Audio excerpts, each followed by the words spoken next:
মিরপুর 12-তে একটা ইফতার পার্টি ছিল, লালপুরের ইফতার পার্টি। সেখানে এই লেনি গিয়েছিল, যেহেতু তাদের প্রোগ্রাম লালপুরের।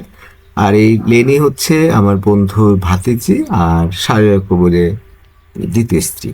তো এই লেনি কিন্তু ভীষণ সুন্দরী, অনেক লম্বা, কোনো মেদ নাই, স্বাস্থ্য সুন্দর, এমন ফর্সা, বিরল একটা সুন্দরী মেয়ে। আবার সে কিন্তু অনেক বড় মাপের বিএনপির নেত্রী। এখন দেখেন, এই মেয়েটাকে একজন নেতা যে বলছিলেনই, তোমার তো বিরুদ্ধে অভিযোগ আছে, তোমাকে নাকি ফোনে পাওয়া যায় না। ওই ভদ্রলোক কিন্তু ভালো করেই জানে এই কথাটা নোংরা কথা। কিন্তু এই লেনি, সে কিন্তু আবার বুঝবে না যে এই কথাটা নোংরা মানুষের নোংরা ভাবে বলছে। কিরকম?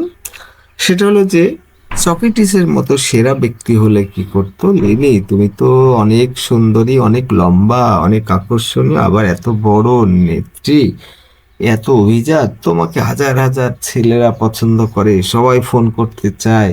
তারা কেমন গর্ধব বলো, তোমার পক্ষে কি ওদের ফোন ধরা সম্ভব? তারা আবার আমাকে বলে লেনি ফোন ধরে না। কেমন বলো তো? এই কথা না বলে আরো উল্টা কথাটা বলছে। তার মানে যেভাবে সক্রেটিস বলে, তার মানে হলো সে সেরা ব্যক্তিত্ব। কিন্তু মেয়েটা আবার এই সেরা ব্যক্তিত্বকে পছন্দ করবে না।